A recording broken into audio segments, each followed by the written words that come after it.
भारतीय तजियाकारों ने पाकिस्तान के खिलाफ भारतीय फौज की बदतरीन शिकस्त दुनिया के सामने आया कर दी। भारतीय तजियाकारों ने पाक फजाइया की जानिब से 3 भारतीय राफेल मार गिराने का इतराफ कर लिया। भारतीय फौज को कशीदगी के दौरान भारी नुकसान पहुंचने की तस्दीक भी कर दी। भारत में हर जानिब पाक फजाइया की गूंज और तारीफों ने मोदी की हवाइयां उड़ा दी हैं। आज एक और भारतीय तजियाकार पाक फजाइया के पेशावराना सलाहियतों का जिक्र करने पर मजबूर हो गए। लाइव शो के दौरान पाकिस्तान की जानिब से 3 भारतीय राफेल तैयारे मार गिराने का इतराफ कर लिया। दुनिया को तैयारे की तबाही की तस्वीर भी दिखा दी। देश का यही मीडिया कैसे राफेल ये कर देगा, राफेल वो कर देगा, चीन डर गया, ये डर गया। और अब क्या हुआ? अब एक भी छू नहीं है किसी से।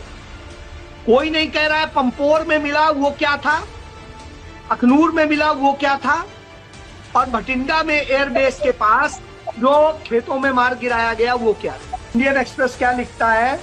Unidentified aircraft crash in village near Bathinda air force base. ये देखिए दैनिक भास्कर। एक और भारतीय तजियाकार ने जराये का हवाला देते हुए भारतीय फौज को भारी नुकसान पहुंचने की तस्दीक कर दी।